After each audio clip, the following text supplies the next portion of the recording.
What time is it? Approximately 5:30. I intended to do this video far earlier in the day, but guys, what is up? For those of you guys that don't know me, I am Gregory Alexi. I am not a YouTuber, I'm not a tech tuber, I'm not a reviewer, I'm just a computer enthusiast. So, hello to all my computer enthusiasts out there. Today, I don't like making these types of videos, particularly the one that I'm making today. Yesterday, I came across a video by a channel known as Moore's Law is Dead, which I find the title or the name of his channel to be quite ironic, because this is actually something myself and Shannon Robb, who's a good friend of mine, touched up on in regards to TSMC. Moore's Law is not dead by any means. It was stagnant for quite a while, mainly due to complacency on Intel's end, and of course AMD came back and proved that Moore's Law is not dead. And there was even complacency on NVIDIA's part when they released Turing. But yeah, essentially that wasn't even a die shrink.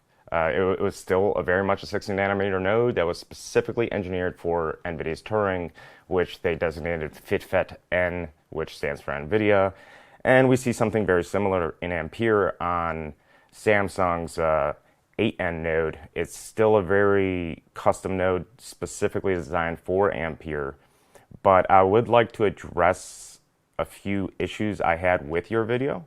And I'm not attacking your channel. I'm not attacking you as a person. You seem like a likable guy. I'm sure you and I one day could have a fine discussion about technology and lithography and architectures and all that good stuff.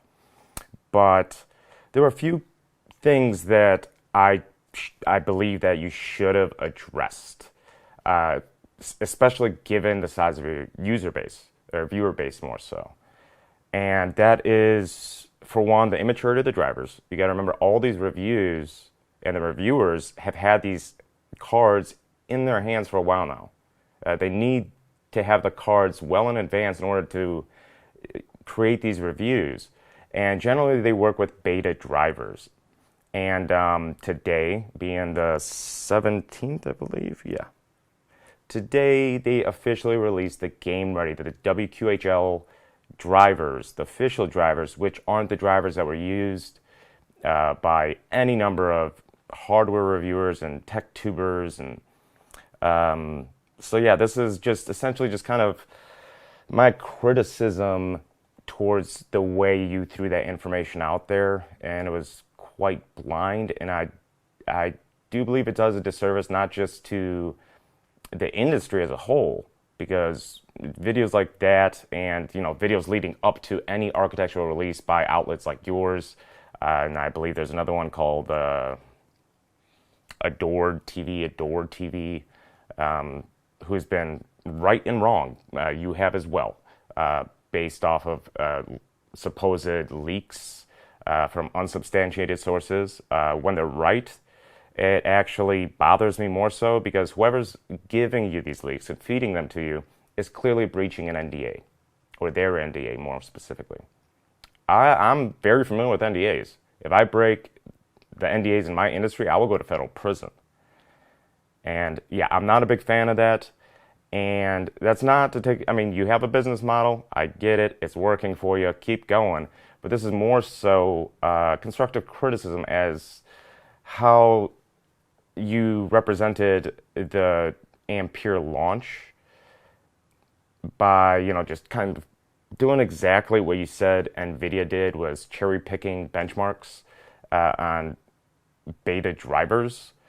Even Steve from Gamers Nexus couldn't load up several games, particularly F1 2019, because it would just crash. Now, we need to take the architecture, the new architecture being Ampere, into account. So I'm going to go ahead and throw up the SM diagram that's officially released as of this morning. Actually, it might have been released yesterday. I'm not really sure. I didn't even look into it. But yeah, it is officially released from NVIDIA.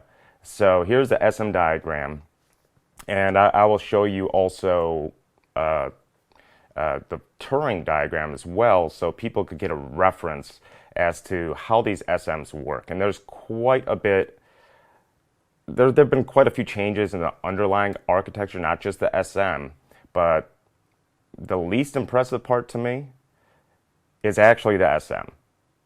Well, more so the splitting of the floating point units from the integer units to now floating point units in one column and then plus floating point 32 or int 32 in the other column. Now, in Ampere, or Turing rather, we didn't have that. We had one column designated for floating point precision and another column for integer precision, but now they've also doubled up on the amount of floating point units that they could technically use, and that's going to truly require a lot of driver updates. And that's not only on NVIDIA's end, it's also on game developers' end through updates and also to work well with various APIs. But yeah, let's get right into it. Here I'm going to be pulling up a few things.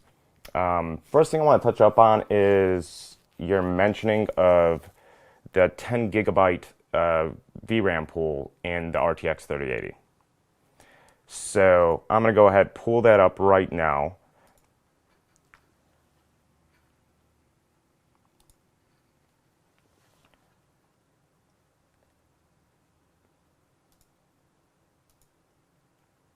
And here we see basically the changes made within the actual VRAM, not just the VRAM, also the L1 cache across the board at a low level within the SM is also a huge game changer. But the switch from G6 to G6X in the PAM4 signaling is huge. And you claim that 10 gigabytes is not enough to run 4K.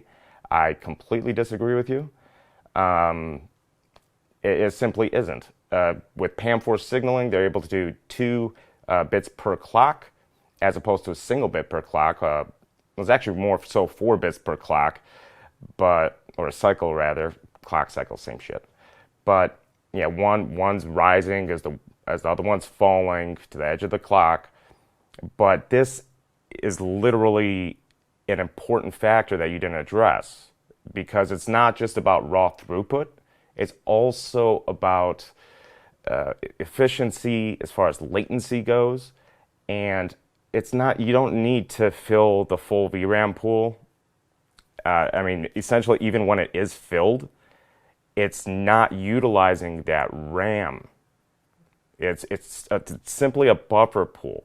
That's just not the way VRAM works. So the quicker they could execute these various texture units, and I know you referred heavily to ray tracing cores utilizing a lot of VRAM. This more efficient version of GDDR6 is going to make a huge difference in terms of ray tracing titles go.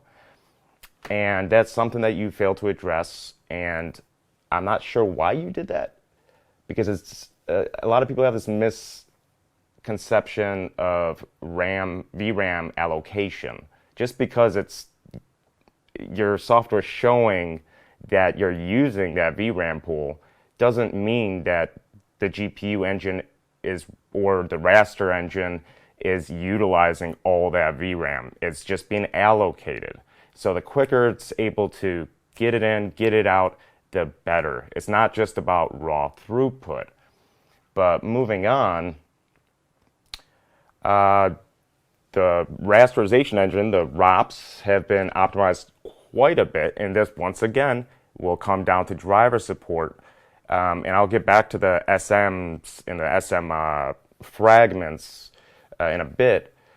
But the fact that they actually separated the ROPs entirely from the memory controller and L2 cache, as you can see here in the official white papers, rather, not right papers, well, they are the white papers, and they implemented them directly into the GPCs, is huge. That lower latency for rasterization across the board, but once again, this heavily comes down to driver optimization, which we don't have yet. The game not the game, but the GPUs themselves dropped yesterday. They're available for purchase today. They have live drivers, And I'm going to get to performance metrics in a second just to show the difference. Particularly, I don't have the card on hand. I'm waiting for the 3090 KP, which I always run KP cards because I'm an LN2 overclocker.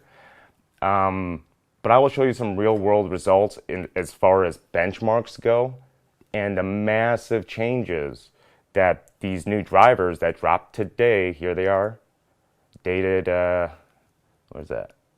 I hate the way this is like European dating. 9/17/2020. Version 456.38 WHQL. That's official driver release. This is not the same drivers they were using in the reviews across the board. So yes, that makes a huge difference. But once again, another huge change is going to be NVIDIA's ability to truly develop their drivers to work in tandem to push out as much floating point compute per SM fragment efficiently. Of course, it's still based on SIMD, single instruction, multiple data. But one second, I got to get a drink here.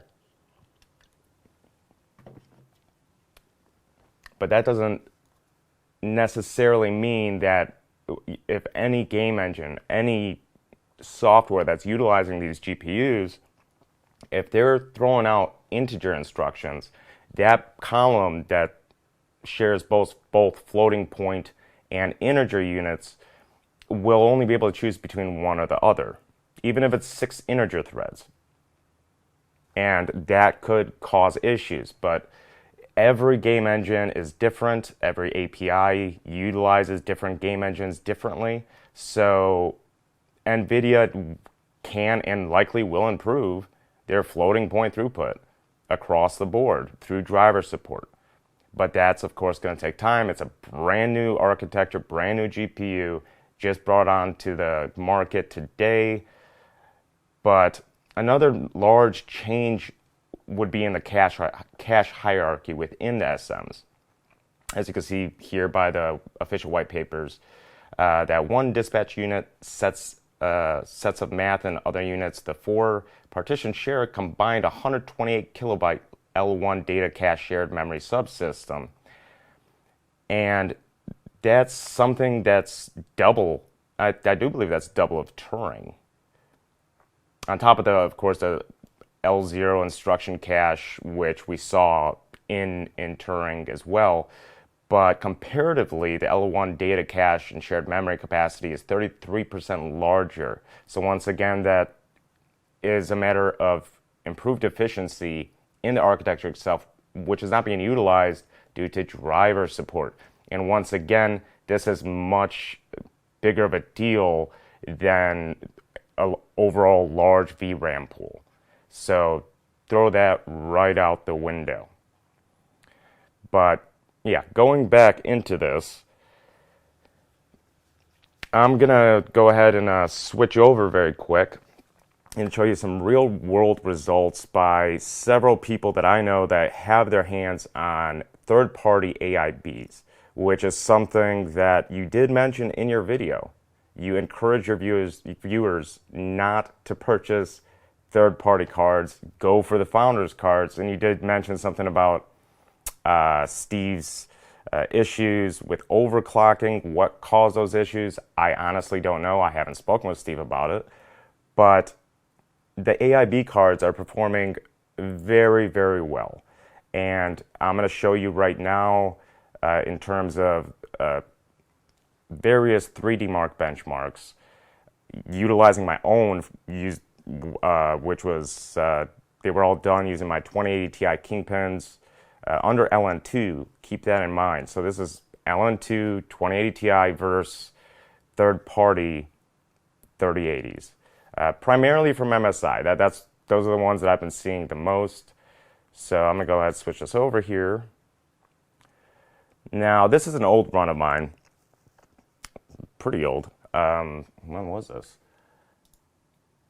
Okay, this is May 14th of 2019. So it's not, yeah, it's pretty old.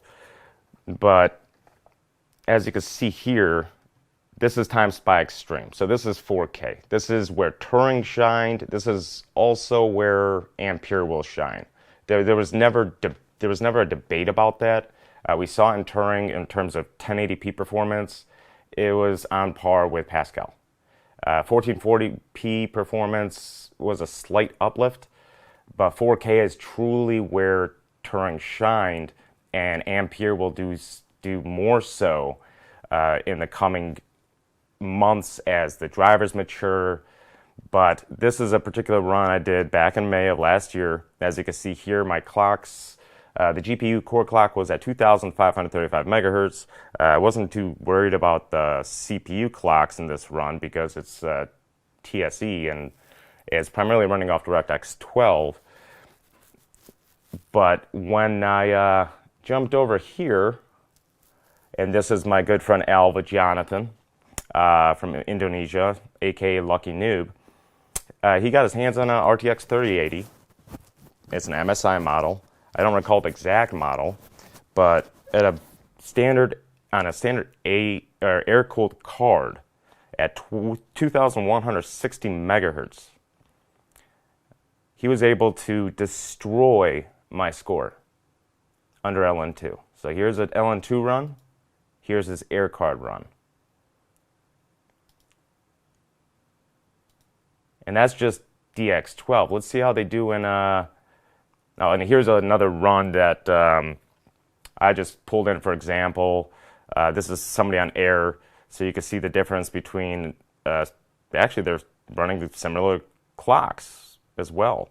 You can see a huge difference in the 2160 megahertz run here on a 2080 Ti, scoring 8,148 points compared to Alva Jonathan's, aka Lucky Noob, 10,000 points at 2,160 megahertz. 2,000 megahertz sustained average clock, obviously due to thermal throttling. I don't know what his cooling system was, but I do believe it was an air card. But moving on to Firestrike Ultra, which of course, once again, 4K benchmark. These are where these things shine. And these are with release drivers. This is an old run that I did. I don't even know if I overclocked the CPU. Yeah, the CPU was actually on an AIO, but I was more interested in the CPU score, or GPU score rather. Here I scored 11,146 points with the GPU, the 2080 Ti, being clocked at 2,580 megahertz. And here is an MSI card running on air. Not sure who this is. This is just a random post in the Hall of Fame. I do believe he beat me overall. Yes, he did. And he's using a 9900K, but CPUs are less prevalent in the physics scores themselves as far as the overall score goes. But this card was clocked at 2,085 megahertz with an average clock speed of 2,015. Now I scored 11,146. He scored 11,435. He was clocked at 2,085 megahertz. I was clocked at 2,580. Okay, and these are, once again, early release drivers. So, yes, the uplift is there, especially in high-resolution gaming, which is exactly what NVIDIA was touting. I even recall you mentioning, I believe, that 1440p is the standard. I disagree with you. Most people still run 1080p. So a lot of these high-end cards, the 3070, 3080, 3090, the 3070 actually will be a fantastic card for 1440p or 1080p. That's not where they shine. They didn't shine in Turing at 1080p, and they're not going to shine in Ampere. They're not designed for that. But yeah, 1440p is not the new standard. I know of many people that run 1440p, especially high refresh rate 1440p panels, but 1080p is still the most common used resolution in gaming. But here we're looking at Port Royale, and this was actually done by my good friend Lumi. For those of you guys that don't know Lumi, he's a fellow Exoseer who also works with EVGA cards primarily, just like myself. And he set the world record for Port Royale. Okay. His clock on the GPU, let me find my cursor here, was 2,700 megahertz. Now I've seen them go higher, and in XLSync, it's all about efficiency, keeping that voltage to sustain those clocks. But this was the most efficient run I've seen. It has yet to be beaten until today by a fellow named Ronaldo Boissali from Brazil. Now let me see where the cursor is again. Now he took a standard NVIDIA model. This is a Founders Edition, and I don't doubt that he did some sort of shunt mod. It's clearly running cold because he's holding a sustained clock frequency of 2,340 megahertz. But yeah, as you can see, the deficit here, and this is in Port Royale, so clearly ray tracing doesn't need a larger memory buffer, especially for Port Royale. Port Royale in and of itself is run at 1440p, I believe. Let me see if I have that pulled up here. I do not, unfortunately. But I do believe it's run at 1440p and uses various forms of ray tracing. But yeah, a lot of these types of, misconceptions and, some of the information you're putting out there, especially telling people not to buy AIB cards, makes absolutely no sense to me. It does disservice to your viewers because, if anything, I would actually recommend they buy AIB cards based on all the Founders Edition cards having issues, especially pertaining to overclocking. As far as rasterization goes, that's something that you'll see improve over the coming months as NVIDIA matures the drivers and game developers start, pushing updates out there for people to use. And once again, NVIDIA never touted this to be a massive 1080p card. In terms of performance, it is a 4K card. They actually tried pushing 8K. 8K is unattainable for the average consumer, but 4K high refresh rate panels are dropping in price, and I believe that will be the new enthusiast standard. And the 3080 really is an enthusiast card. I mean, it's their top tier consumer card. The 3090 is just way out there, and I can't wait to get my hands on a 3090 KP and have some fun with it. But just the fact that some of these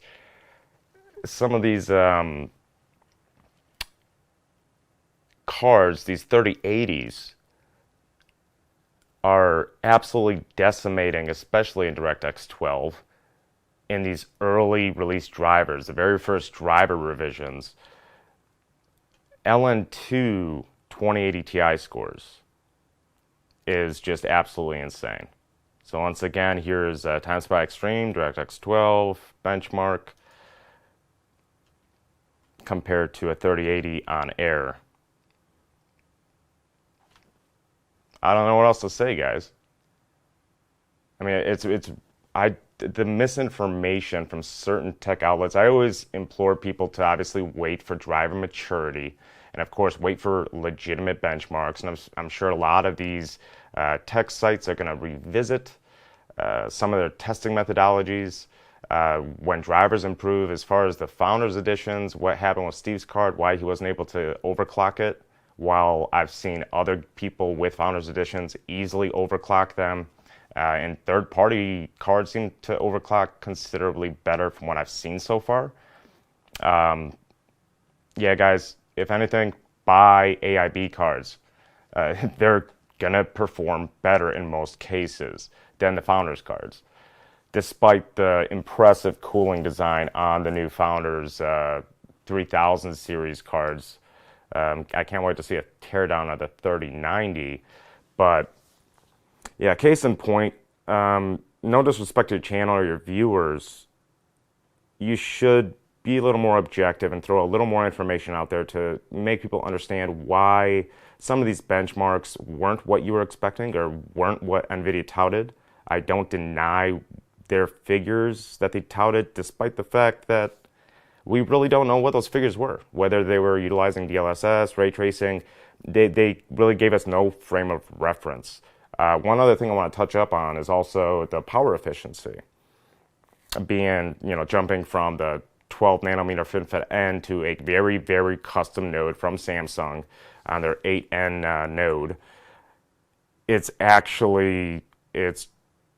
pretty much dead on to what NVIDIA tested, and Steve put out a perfect example, and it's even in their white papers, the way that you should actually measure power efficiency is putting the GPU under load, going for a certain frame rate, which allows the boost clocks to be variable. But if you're hitting the same frame rate, so you lock a game in at 60 frames per second, compare 3080 to 2080 Ti, your card will consume, being the Ampere card, will consume considerably less power than the 2080 Ti, or even at 1440p. Lock it in at 60 hertz, you will see that drastic change. I personally measured my 2080 Ti, the very first one I received, with an oscilloscope, and I saw peak numbers, and I'm talking with a standard overclock with its all-in-one cooler, of upwards of 520 watts of power draw. And that's a standard card. I didn't have an XOC BIOS on it. I was using the standard BIOS with a small overclock on both memory and GPU. I believe the GPU is clocked at about 2220 megahertz. I had some decent ambience at the time. But seeing 500 plus watt spikes was kind of overwhelming to me because the thing was still on water. But then to say that the Ampere is actually far less efficient than NVIDIA actually advertised just simply isn't true. So take all those numbers into account when you actually go about explaining them. You have to explain them in a way that actually makes sense, not just throwing out numbers out there. So hopefully I got my message across. I was trying, yesterday people wanted me to be brutal to you. I don't intend to do that. I just want you to get the idea and get the bigger picture of how tech journalism should be. It should be objective. And I get the idea of theorizing, but a lot of the videos of yours that I saw, and I did go back and I watched, several other videos, they're more or less theoretical, but more so hypothetical. And I have no problem with people, making content like that, but don't sell it as if it's how things are going to turn out without actually, explaining the theory behind it. And a hypothetical and a theoretical are two very different things. But yeah, that's all I have to say for today, guys. Tom, I do believe your name is, as well as the other outlets out there. I'm going to link you guys these videos through Twitter if I could find your Twitter handles. I've never used Twitter yet, so wish me luck with that. I'm not a Twitter guy. So until then, take care, guys.